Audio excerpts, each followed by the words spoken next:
sediakan hidangan di hadapan lawanku.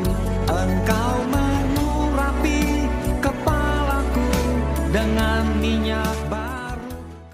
Shalom Bapak Ibu semua, apa kabar? Wow, puji Tuhan, saya percaya Bapak Ibu semua pasti sehat dan diberkati Tuhan. Nah, saat ini kita bersama-sama ada di Khotbah Minggu bersama Boksu Willy. Dan tema Khotbah Minggu ini sangat menarik, yaitu buah pengetahuan yang baik dan jahat. Mari kita mulai.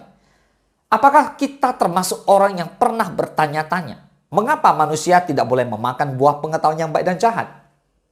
Memang dengan memakan buah tersebut, akhirnya manusia jatuh ke dalam dosa. Tapi pertanyaan selanjutnya begini, ada apa dengan buah itu sehingga manusia tidak boleh memakannya? Atau mungkin kita pernah bertanya begini, jikalau buah itu dilarang dimakan, mengapa Tuhan buat pohon itu tumbuh di Taman Eden? Nah saudara, saya percaya pertanyaan ini sudah pernah muncul di benak saudara dan juga tentu di benak saya. Dan sempat saya simpan sebagai suatu rahasia alam atau kewenangan Allah yang tidak perlu lagi dipertanyakan. Namun beberapa waktu ini, saat saya coba merenungkannya kembali, saya kira-kira menemukan jawaban mengenai pertanyaan yang cukup besar ini. Bukan mutlak memang, namun hal ini cukup menjawab dan memuaskan dahaga akan kebenaran tersebut. Berikut adalah beberapa ayat yang berkaitan dengan kejadian ini. Kita lihat Kejadian 2 ayat ke-9. Lalu Tuhan Allah menumbuhkan berbagai-bagai pohon dari bumi, yang menarik dan yang baik untuk dimakan buahnya. Dan pohon kehidupan di tengah-tengah taman itu serta pohon pengetahuan tentang yang baik dan jahat. Kita lihat di kitab Kejadian tertulis bahwa Tuhan menciptakan beberapa pohon sebenarnya di awal. Lihat, Tuhan menumbuhkan berbagai pohon, jelas ya, yang menarik dan yang baik untuk dimakan buahnya tentunya. Lalu dikatakan ada pohon kehidupan di tengah-tengah taman itu. Lalu satu lagi, pohon pengetahuan tentang yang baik dan yang jahat. Oke? Nah, kita lihat Kejadian 2, 16 dan 17. Lalu Tuhan Allah memberi perintah ini kepada manusia.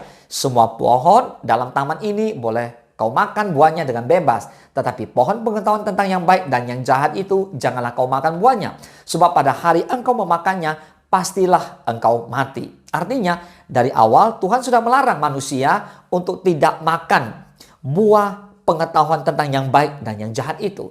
Karena jikalau kita makan, pasti mati. Oke, Kejadian 3 ayat ke-4 dan ke-5. Tetapi ular itu berkata kepada perempuan itu, sekali-kali kamu tidak akan mati.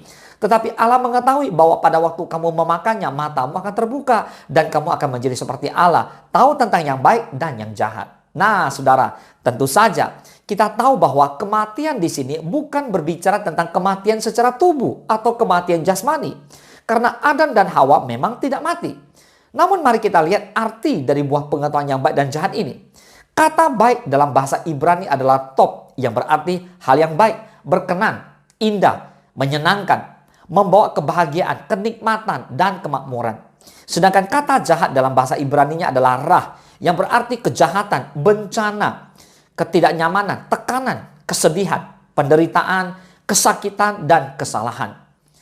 Pengertian pertama yang saya dapatkan adalah dengan tidak mengetahui apa yang baik dan yang jahat, sebenarnya manusia hanya mengetahui apa yang baik saja. Pengetahuan akan yang baik itu tidak didapatkan dari akal budinya sendiri, berasal dari manusia, tetapi berasal dari Tuhan. Nah, semua yang dilakukan manusia bukan karena inisiatif sendiri, tetapi melalui firman dan perintah Allah. Maka kita tahu bahwa memang perintah Allah untuk tidak memakan buah pengetahuan yang baik dan yang jahat ini adalah demi kebaikan manusia. Karena sebenarnya manusia tidak hanya tidak mengetahui apa yang baik, ia juga tidak mengetahui apa yang jahat di awal. Dalam versi Amplified Bible dijelaskan bahwa pohon pengetahuan yang baik dan jahat adalah tree of the knowledge of difference between good and evil and blessing and calamity. Bayangkan, kejahatan pertama dilakukan oleh keturunan langsung dari Adam, yaitu Kain dengan membunuh adiknya. Artinya manusia juga bisa memberkati, tetapi juga bisa mengutuk atau membawa bencana. Tak heran dunia saat ini dipenuhi kesedihan, sakit penyakit, dan segala apa yang jahat. Kerinduan Allah sebenarnya adalah agar suasana surgawi terjadi dalam kehidupan manusia. Itulah mengapa di kitab Wahyu 21 dikatakan bahwa Tuhan akan memperbaharui segalanya. Akan ada langit baru dan bumi baru, Yerusalem baru, dan tujuannya adalah agar manusia berkuasa. Itu terjadi. Bahkan Tuhan memberikan kepada kita tubuh surgawi yang penuh kemuliaan. Boleh katakan amin? Tetapi waktu manusia mengetahui apa yang jahat, maka semua kejahatan, bencana, ketidaknyamanan, tekanan, kesedihan, penderitaan, kesakitan, dan kemampuan untuk berbuat salah itu terjadi dalam hidupnya. Dengan kata lain, ketidaksempurnaan ada dalam hidup manusia. Tetapi sebenarnya jika manusia tidak mengetahui apa yang baik pun, ia tetap dapat melakukan apa yang baik. Karena itulah yang Allah perintahkan. Katakan amin. Pengertian kedua yang saya dapatkan adalah mengenai apa yang baik tersebut. Kata yang top digunakan untuk mendefinisikan baik. Kata tersebut juga digunakan untuk mendefinisikan hasil ciptaan Allah pada kejadian yang pertama. Semua hasil ciptaannya ia nilai sebagai top atau baik.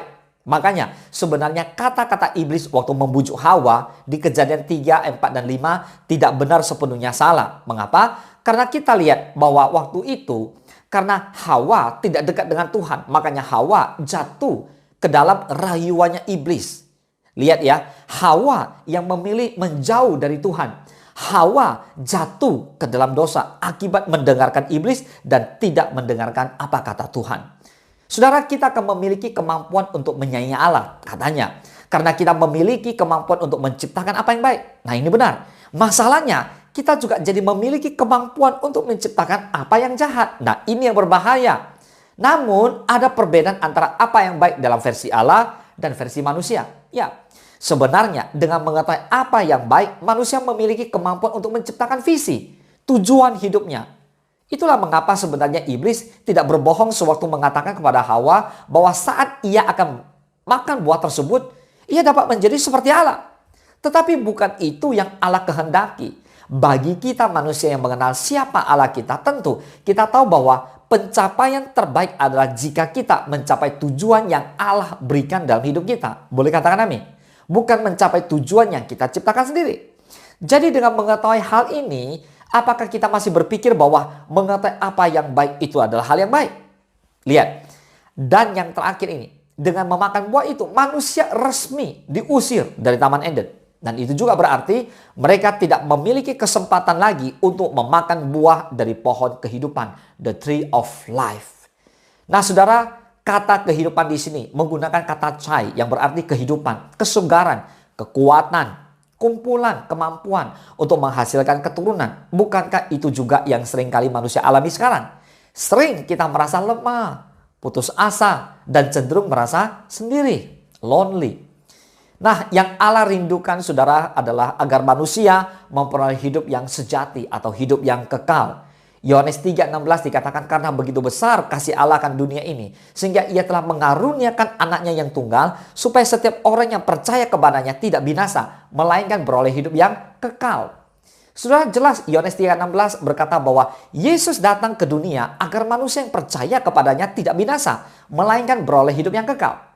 Kata hidup di sini berasal dari kata zoe, yang tidak hanya berarti hidup, tetapi hidup yang berasal dari roh, yaitu hidup yang sukses, yang berkualitas, yang berkemenangan sesuai dengan kehendak Allah atau sesuai dengan tujuan dan definisi yang Tuhan berikan. Katakan amin. Nah, tidak ada yang baik dengan memakan buah pengetahuan yang baik dan jahat. Saat kita mengetahui yang jahat, kita akan menjadi pribadi yang merusak. Saat mengetahui apa yang baik, kita akan secara otomatis lambat laun terpisah dari Allah. Karena dengan mengetahui apa yang baik, kesuksesan yang ingin kita capai bukanlah kesuksesan versi Allah, tetapi versi kita. Jelas bukan itu yang Allah inginkan. Bertobatlah, saudara. Kata penyembahan memiliki akar kata untuk menyerahkan diri atau bergantung kepada. Nah, saat kita memiliki kesuksesan versi kita sendiri, maka tidak ada penyembahan lagi kepada Allah dalam hidup kita. Padahal Tuhan mau kita menyembah Dia dalam roh dan kebenaran. Karena itu hanya ada satu cara untuk mengembalikan seluruh kondisi kita dalam kesuksesan versinya Allah, yaitu menghilangkan semua visi dan tujuan ciptaan kita sendiri. Dan kita mulai bertanya dan mencapai apa yang Allah inginkan dalam hidup kita. Makanya Tuhan mau kita bergantung sepenuhnya kepada Tuhan. Tuhan mau kita mengandalkan Tuhan. Tuhan mau kita beriman dan percaya sepenuhnya kepada Allah kita di dalam Kristus Yesus Tuhan kita. Katakan amin. Artinya, biarlah kehendak Tuhan yang jadi dalam hidup kita. Matius 12 ayat ke-50 dikatakan, sebab siapapun yang melakukan kehendak Bapakku di surga, dialah saudaraku laki-laki, dialah saudaraku perempuan, dialah ibuku. Nah, Tuhan Yesus mengatakan bahwa siapapun yang sering melakukan kehendak Bapa akan menjadi bagian keluarga kerajaan sorga. Katakan amin. Bukan hanya itu, apa saja yang diminta akan diperolehnya. 1 Yohanes 3 ayat ke-22. Dan apa saja yang kita minta, kita memperolehnya daripadanya. Karena kita menuruti segala perintahnya dan berbuat apa yang berkenan kepadanya. So, kunci mengalami penggenapan janji Tuhan adalah tekun melakukan kehendak Bapa di surga. Boleh katakan amin. Bapak Ibu, sebagai pengikut Kristus, sudah selayaknya kita meneladani Tuhan Yesus yang menempatkan kehendak Bapa sebagai yang terutama. Pertanyaan saya, apakah yang menjadi fokus hidup saudara saat ini? Semata-mata hanya tertuju pada perkara-perkara duniawi, sibuk dengan usaha, pekerjaan, keluarga saudara, atau Bapak Ibu fokus kepada kehendak Tuhan untuk pergi menuntaskan amanat agung, melakukan kehendak Bapa di surga, menjadi murid, lalu kita bersama-sama memenangkan jiwa bagi Tuhan. Nah, saudara, saya berdoa agar fokus Bapak Ibu sungguh-sungguh dan benar-benar hanya tertuju kepada kehendak Tuhan. Boleh katakan amin. So, bila kehendak Tuhan yang datang dan biarlah kegenapan janji Tuhan itu terjadi buat saudara dan saya. Bersama-sama kita menuntaskan amanat agung dan biar Tuhan Yesus segera datang menjemput kita semua di awan-awan permai. Yang mau dan rindu kedatangan Tuhan, bersama-sama kita katakan amin. Mari kita bersatu dalam doa. Bapa di dalam surga, terima kasih. Hari ini kami belajar banyak hal, terutama tentang pengetahuan yang baik dan jahat. Bapa, kami berdoa, biarlah kehendak-Mu yang jadi. Bukan apa yang kami pikirkan, tapi apa yang Allah kehendaki. Seringkali kami menciptakan versi kami, dan itu salah. Bukan itu yang Tuhan mau. Tuhan mau kami melakukan kehendak Bapa di surga. Tuhan, ini kami anak-anak Tuhan. Ajar kami untuk tunduk taat pada firman Tuhan. Berikan kekuatan kepada setiap kami, agar kami tekun melakukan kebenaran firman Allah. Sungguh-sungguh kami menjadi orang benar dan orang berkenan di hati Tuhan. Dan senantiasa Tuhan kami boleh menyenangkan hati Tuhan. Layakkan kami untuk terus datang memuji dan menyembah Engkau, Allah yang hidup, Allah yang dahsyat, Yesus yang luar biasa. Terpujilah nama Tuhan. Hanya di dalam nama Tuhan Yesus kami berdoa dan kami mengucap syukur. Haleluya. Mari Bapak Ibu, orang-orang yang diberkati Tuhan, bersama-sama kita katakan amin. Selamat hari Minggu. Tuhan Yesus memberkati. Engkau sediakan hidangan di hadapan lawanku.